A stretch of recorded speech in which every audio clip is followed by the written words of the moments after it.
The following podcast is brought to you by patreon.com/WrestleMedia.ca. Like what you hear? Want more of it ad-free, uncensored, and earlier? Sign up today at patreon.com/WrestleMedia.ca and start getting more for as little as $2 a month.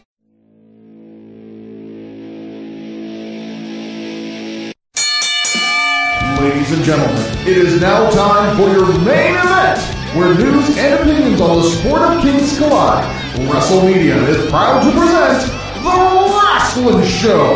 Welcome to The Wrasslun Show, part of WrestleMedia, where everything is wrestling, and wrestling is everything.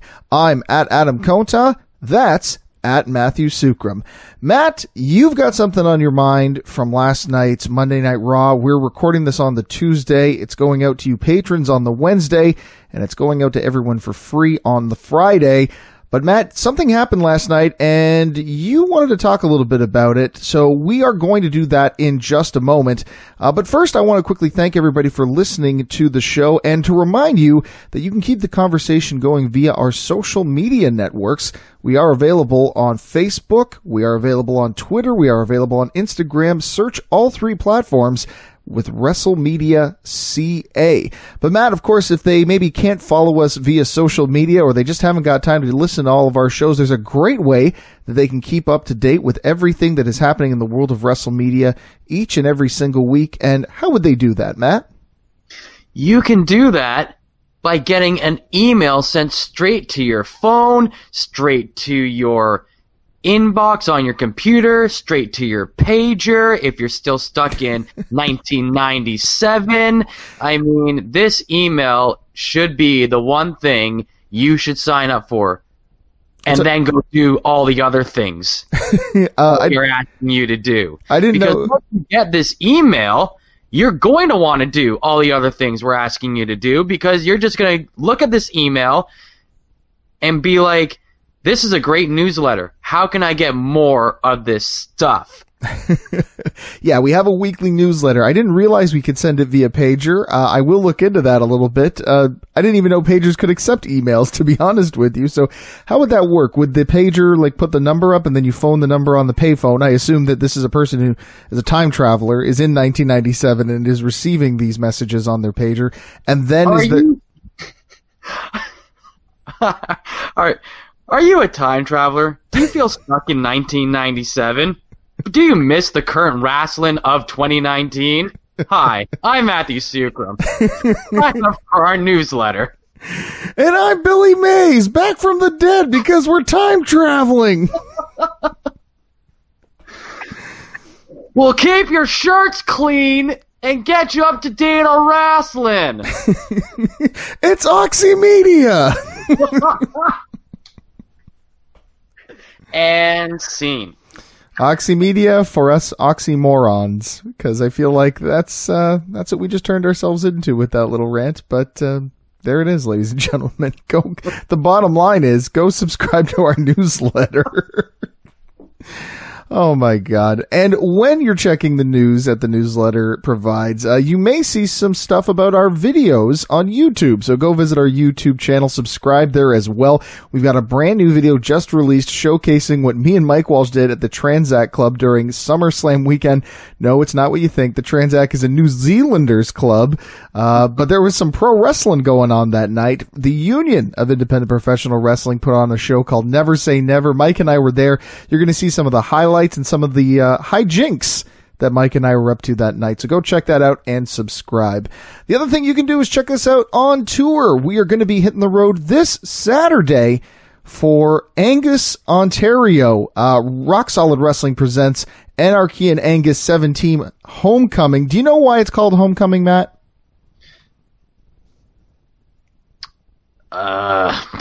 Is this the first place they have ever had a show? Well, no, it actually is the homecoming for one big, huge star. You may have heard of him. Impact Wrestling's Crazy Steve is going to be coming home to his hometown of Angus, Ontario for the event.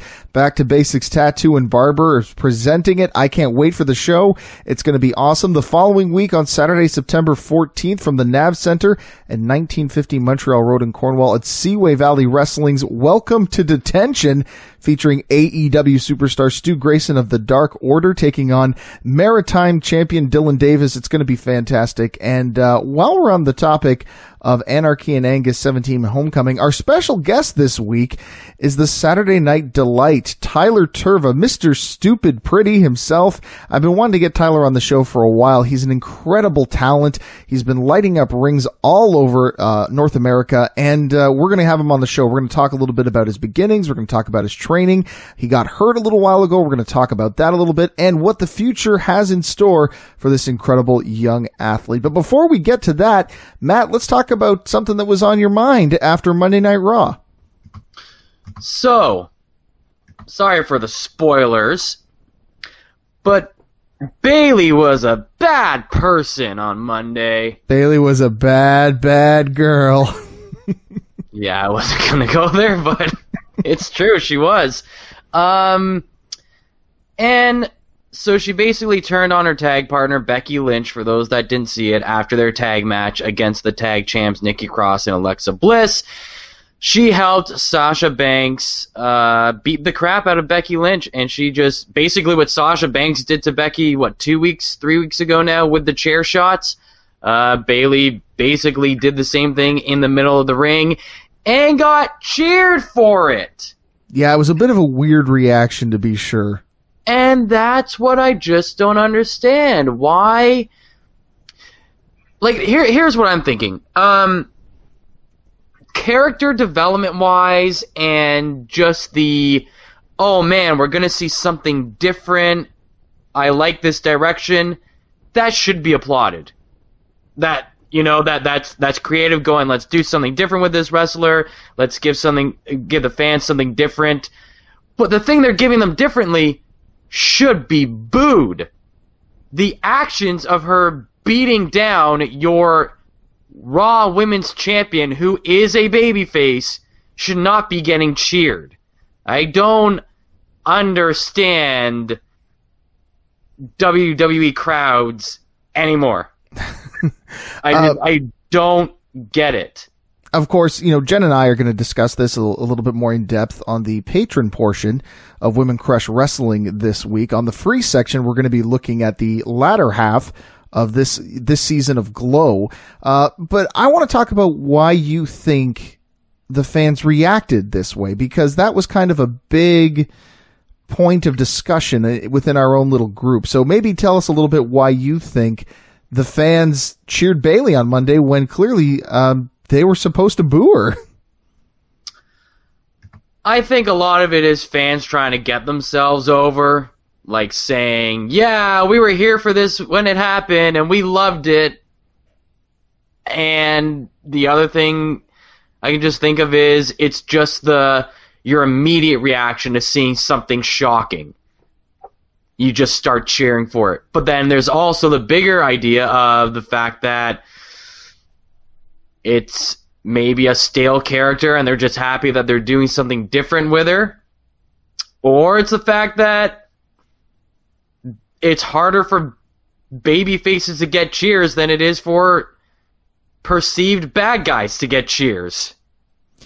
Yeah, it seems to be a complicated situation, but there's a lot I think that has to be considered in that situation. And I mean, like I said, I'll have my thoughts for it with Jenny coming up there on Women Crush Wrestling, but there's definitely something to be said about that. There was a lot of ideas thrown about regarding 50-50 booking as well being a big of a part of the problem. But here's my question. Do you think that they were cheering the actual turn itself? Were they cheering for Bayley, or were they cheering that it was Bayley doing something to Becky Lynch? Which of those three do you think is it more likely? I think it's more of a combination of the first two than the fact that people are turning on Becky Lynch. I think that I think that this would have happened regardless of who was in that match with Bayley. So I think it's 50-50 booking is a big issue. But I think to the second point about it, because it's Bayley, people are going, well, I didn't want to cheer for her when she was a boring babyface, but now that she's a bad guy, now I want to cheer for her. And that goes back to the crowd trying to get itself over. Yeah, it's interesting because I feel like either they were kind of teasing this for a while with Bayley's kind of attitudinal change, or it maybe I think was something that they had been planning for a long time. I don't necessarily think that this was something that was kind of a last minute idea, but I'm curious to see where they go from here. Yeah, I think that the plan all along was, let's put the belt on Bayley, and then we'll turn her heel in a little bit. I think that's good long-term storytelling.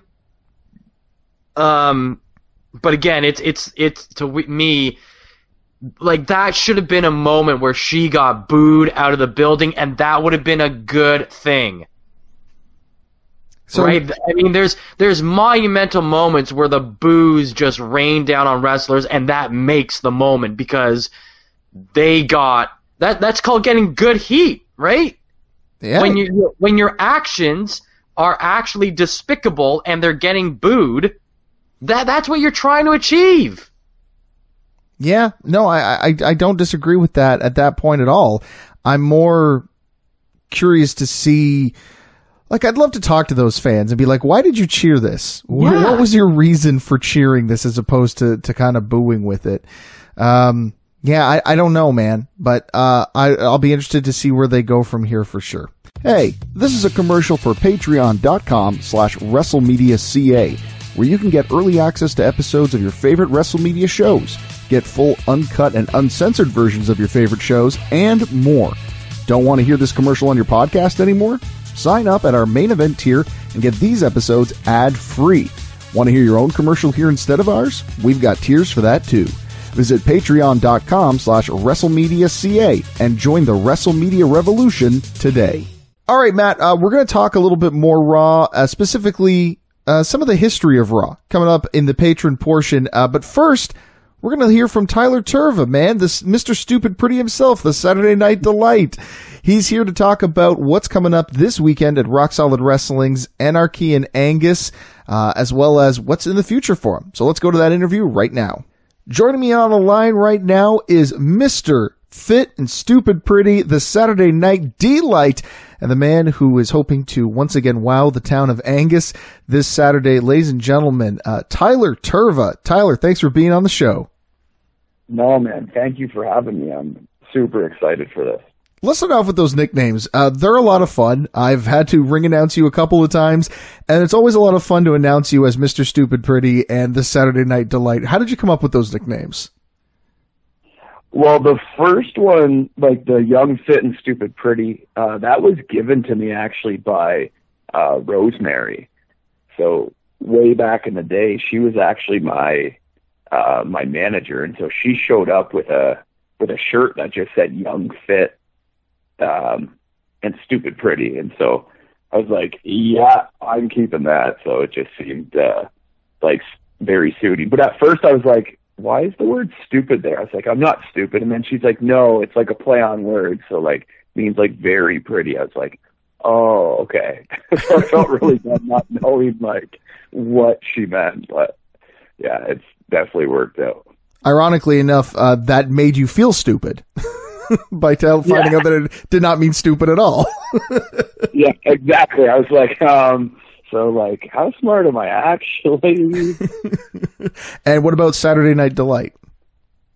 Okay. And then for the Saturday Night Delight, I was just trying to think of like something that, something that really went with like, whatchamacallit. So I had the vision of like, okay, so everyone has like, they think of Saturday night is like the night they look forward to the most. So it's like, okay, perfect. So that's like telling people like, hey, they're going to look forward to me the most. And then, I don't know, I just thought like Delight just had a good ring to night. So I was like, yeah, perfect. It just kind of happened and it was just magic. Yeah, Yes, and then I was like, oh, I'm going to put that on a cape. And I did. I got to ask about the cape. Why the cape specifically? Did you get that as inspiration from somewhere, or was it just because it was different, or why did you decide to go with a cape as opposed to something like, say, a robe or a ring jacket or something? Well, I did consider a robe at first, and then, like, a robe does not fit in a gear bag easily. And I know, like, at the time, there was a guy that I'd wrestle with, and he wore a robe, like, just because he had one big match, so he, like, brought it specifically, and I just saw, like, how much upkeep it took to have to, like, lug that thing around, and I was like, okay, that's not going to work. And then, like, inspiration-wise, like, I always, as a kid, Macho Man was one of my favorites, so, like, I was honestly, like, I've always made my own gear with my buddy. Like, my buddy's done all the work, and it's always just been my ideas, but I've always picked out, like, my materials and stuff like that.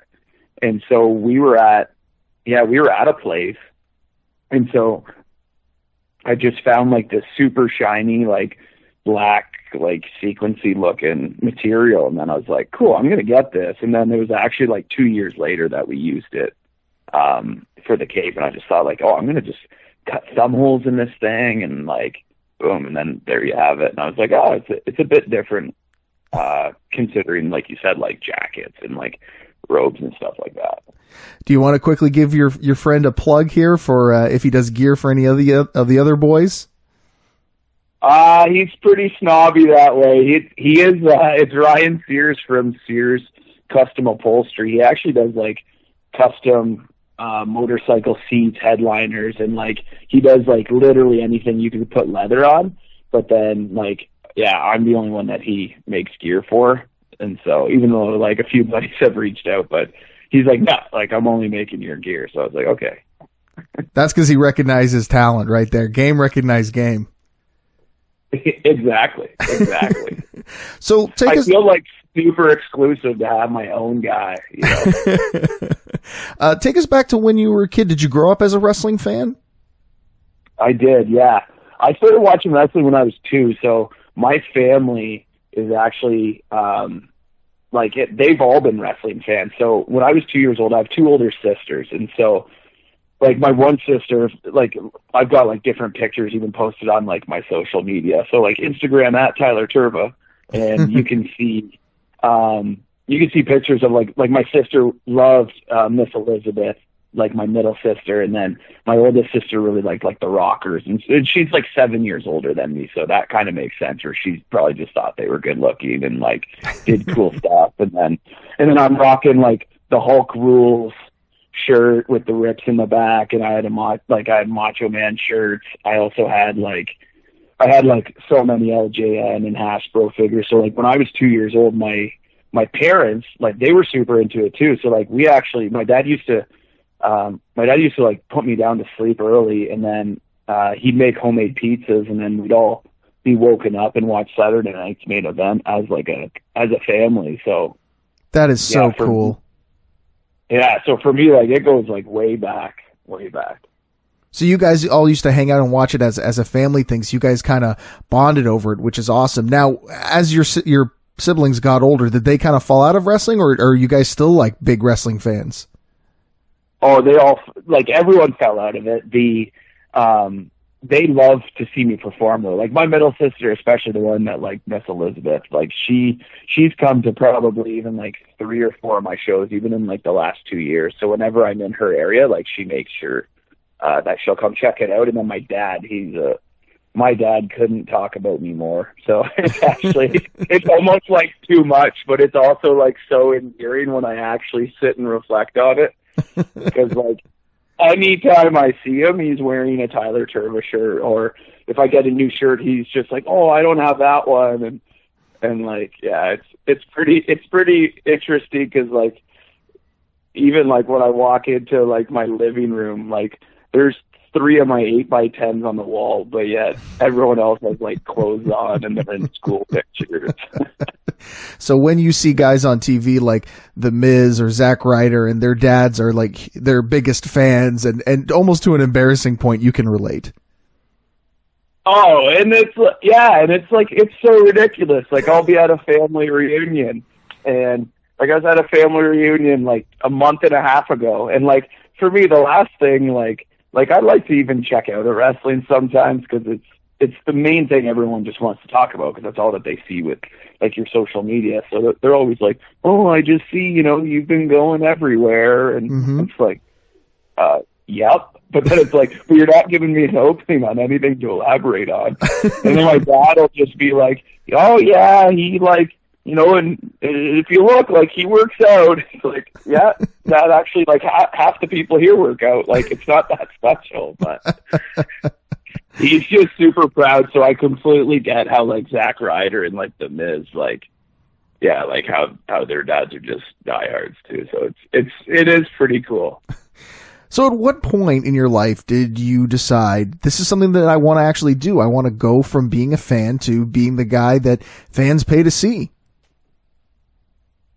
So I went to college for a couple of years, and I got a diploma in small business management, and I had a girlfriend at the time, and as my last year, like the last couple of days of my last year was winding down, she broke up with me, and I remember, like, in the conversation, she actually said to me, she's like, so, like, what are you going to do with your life now? And I was like, I'm crying, because this is like the first serious, like, girlfriend I've ever had, and we had dated for 2 years, and I was crying, and I'm like sitting in my chair, and I remember I was just like, I'm going to be a wrestler, and like, and I didn't even watch wrestling at this time. Like, I had checked out of wrestling for a little bit, so I have no clue what made me say it.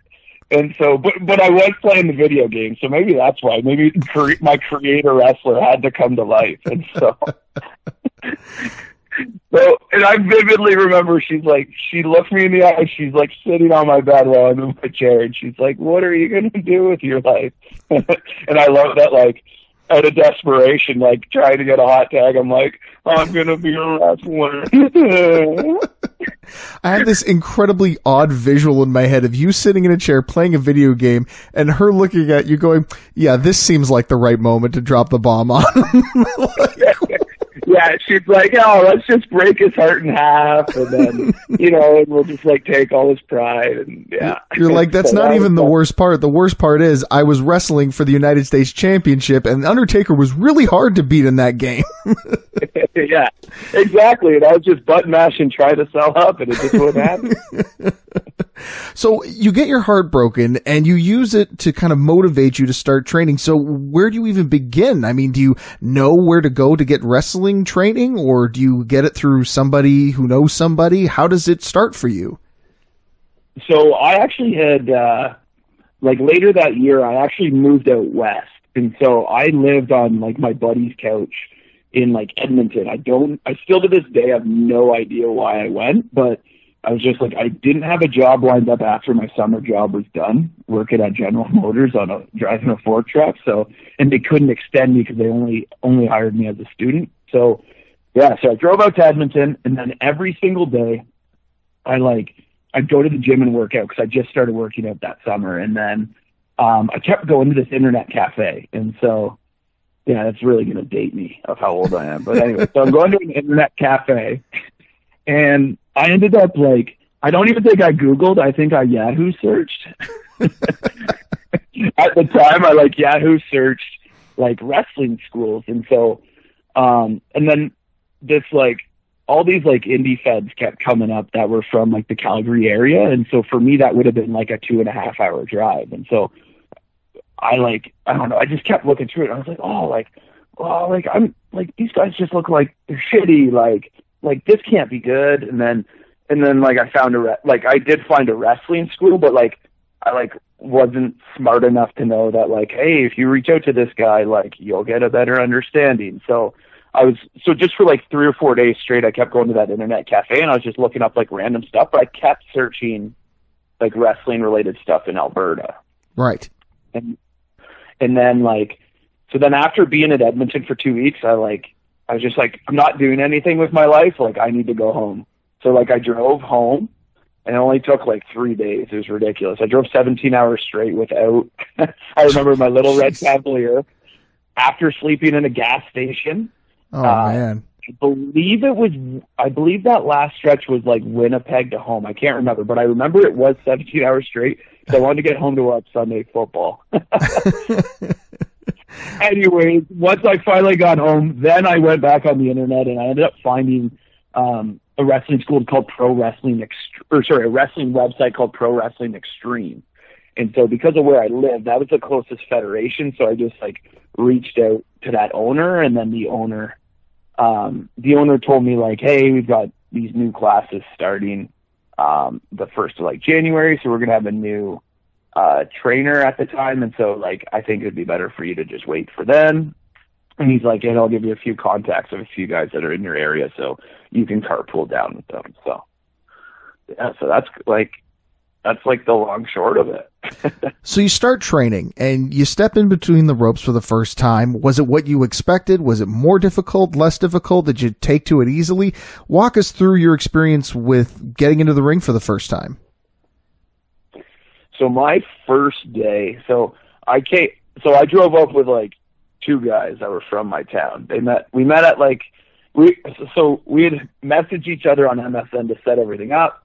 We went to a Tim Hortons so that we could talk about our dreams of what we want to do in the industry. And so like, yeah, it was so hokey. And so like, and I'm like 21 at the time. And so I remember like there was a really skinny dude and a really like thicker, like linebacker type dude that was like 6'2". And like, the one dude was like, oh yeah, I've got this like dark character and whatever. And then the big dude was just like he didn't really have much substance to him, we'll just say. And so we get there and I'm like looking around and I'm like, wow, this is like the opposite of like what I imagined. So like I go into like, so there's a ring in a garage that has like super, super high ceilings. So it's like, there's like benches where you can change. So it's like, okay, there's a bathroom. It's like all these things that like you now see are like very glamorous compared to some other people's start. and then there's like this super jack dude. And I like walked up to him and because like as I was walking in the building, like those 2 guys, they were like, hey, like, cause they had done it before. They went to like 1 or 2 classes and they were like, hey, make sure you shake everyone's hand and introduce yourself. I was like, okay. So that's the only thing I knew. So I like walk in, I like go to shake the super jack dude's hand and he goes, yeah, okay. I don't care. Because I was like, I went to like tell him my name and then he's like, I don't care. I'll learn it when I need to. And I was like, wow. Okay. And then there was like another girl that was in like there was a girl that was in good shape and I was like, okay, so like it's not all complete duds, but then I was like looking around and I was like, oh, there's like 12 jabrones. All right, so you're looking around, you're not welcome at this place, and you're dealing with a bunch of misfits essentially. So what keeps you going then? I mean, there must have been times when you sat there thinking like, God, what am I doing here? What's the point of all this? What kept you going and motivated to finish it? So we get 20 minutes in to like just learning how to do like various different things like locking up and headlocks and like small stuff like that. And like I was the guy that's trying to teach me it is like, so I'm having to watch these other 2 guys like lock up and stuff like that. And like I have a very detailed eye, so like I do take to things like pretty good. And so I'm like, the guy can't figure out like what's wrong. So I literally just like step in. I'm like, oh, his hand wasn't there. And then that's where I was like, this is way easier than you guys are like making it out to be. But then like, as it got in deeper, like we started to learn how to like land. And then I felt like I just got hit by a truck and then you felt like half concussed. And then it was like, it actually got hard where we were like going through like actual drills and stuff like that. So I was like, okay, like, yeah, like this is kind of cool, but I could feel from the trainer that he's like, that he thought that I was going to be okay. Yeah. So then my trainer, so like it's Danger Boy Derek Wild.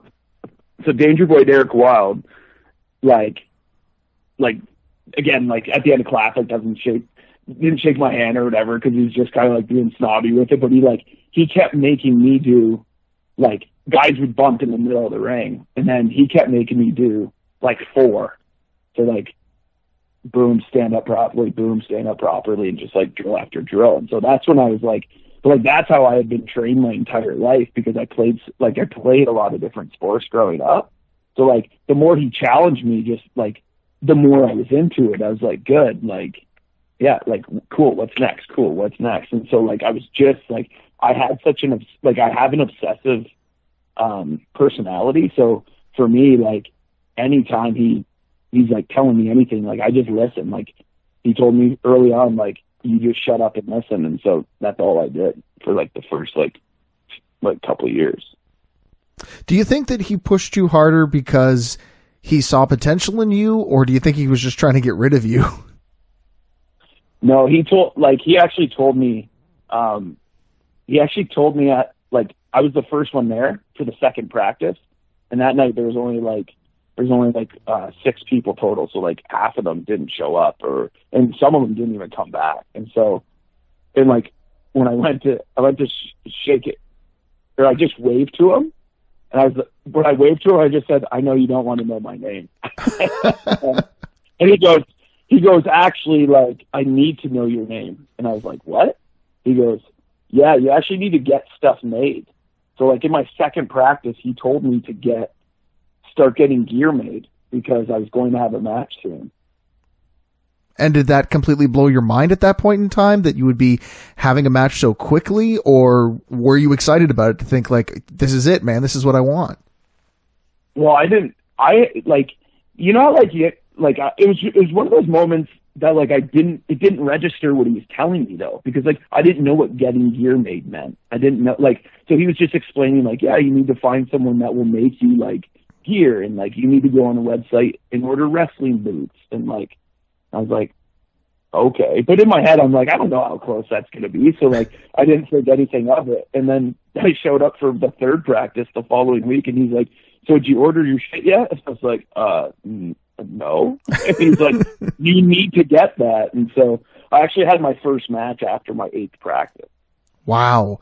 For a lot of people who are listening to this and may not understand, that's incredibly quick. Do you remember anything about your first match, how you felt that night? Do you remember who you were against? Oh, yeah. I remember all of it. It was actually, I believe it was March 22nd, 2008. Wow. I was in a 4-on-1 match. It was for LLW, which was called Living Legends Wrestling, out of Hamilton at the time. We were wrestling in like an abandoned looking building, and I had 4 of my buddies and the one guy's girlfriend come. And my match was a 4-on-1, so there was like a guy named Fun Fur, but spelt with PH. Okay. And he was in a mask, and he like did not have a physique. And then there was like 2 guys in singlets called the Steel City Saints.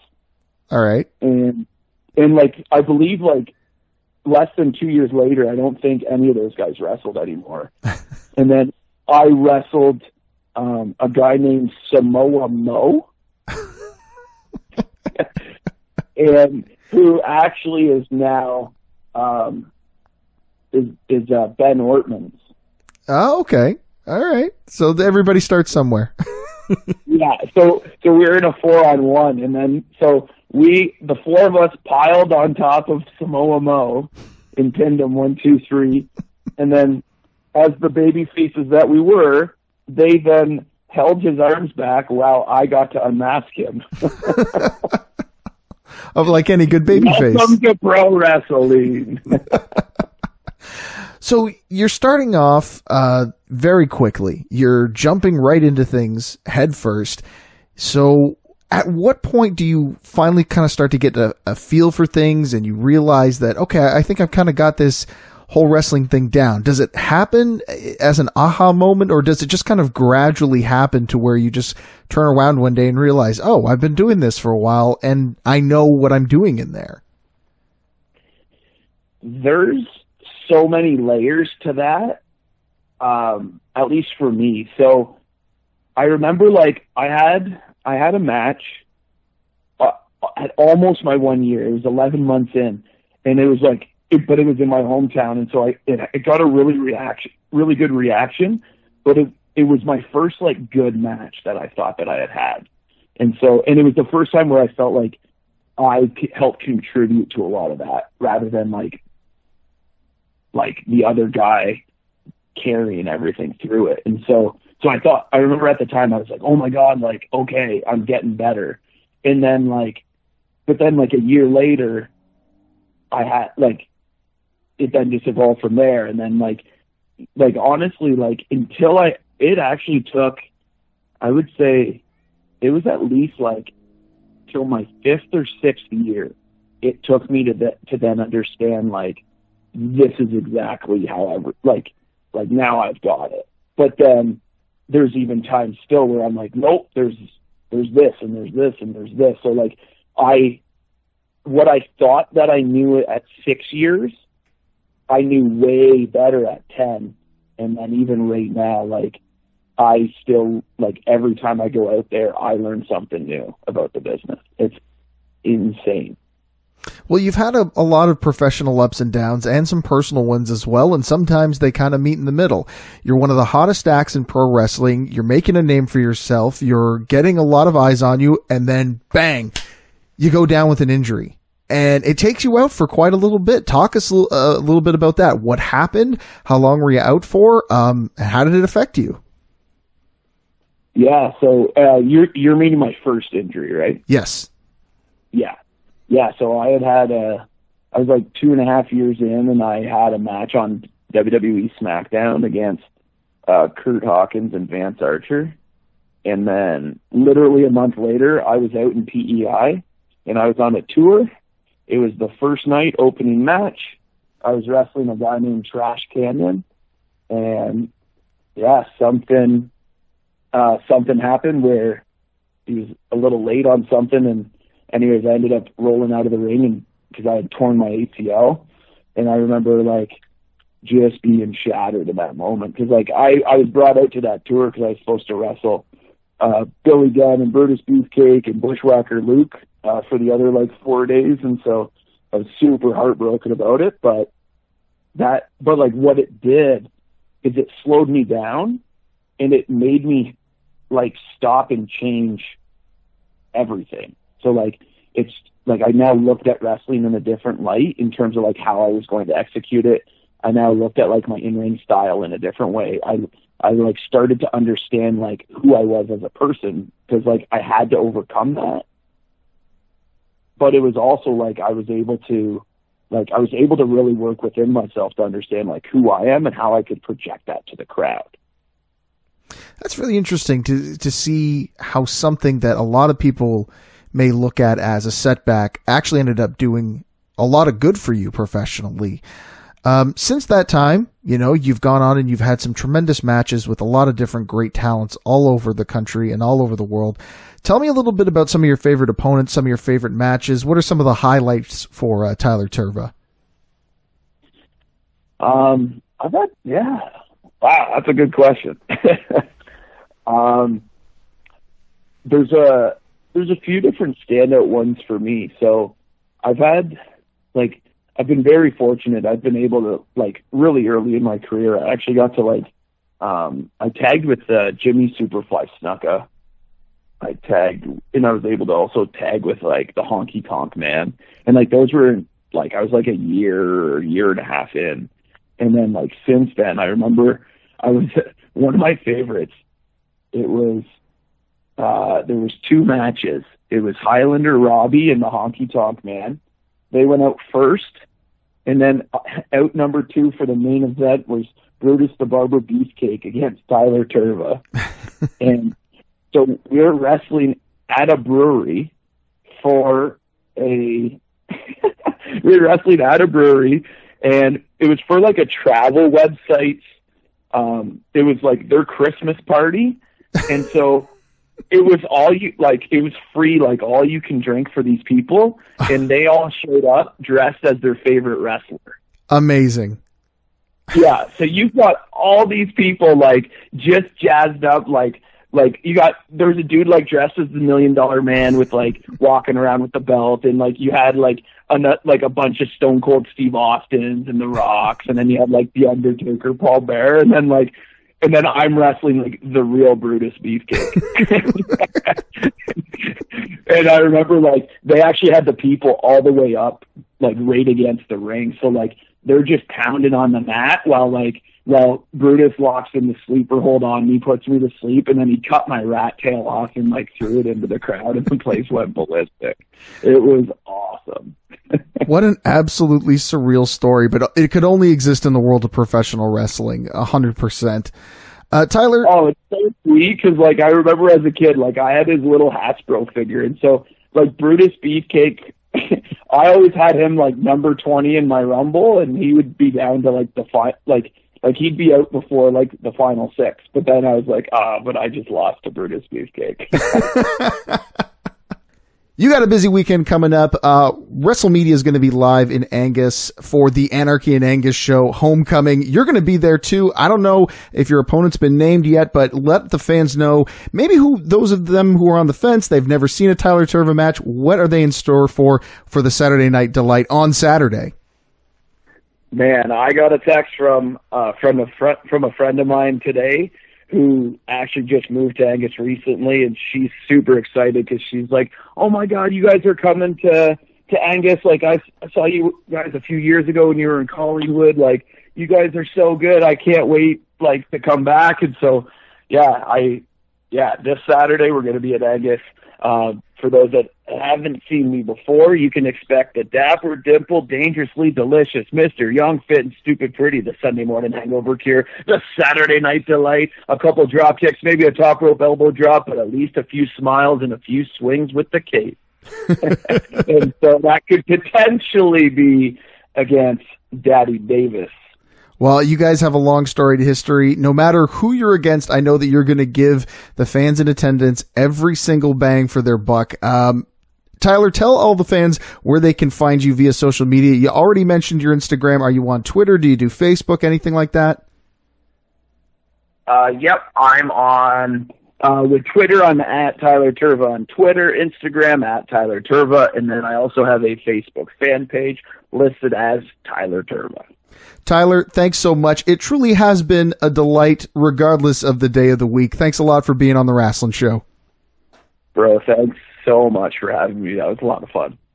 Okay, Matt, there it is. I had a great time talking with Tyler. I've been trying to get him on the show for a long time, so I'm glad that he was finally able to take a little bit of time to talk with us here. I can't wait for Anarchy and Angus. It's going to be absolutely crazy, if you will. Matt, that's going to do it for us this week. Before we sign off, I want to quickly thank everybody who took some time to listen to us. If you guys want to take things to the next level, well, you can sign up on patreon.com/WrestleMedia.ca, because Matt and I have got a whole lot more coming up in the second half. Matt, what is the main topic of discussion in the patron portion?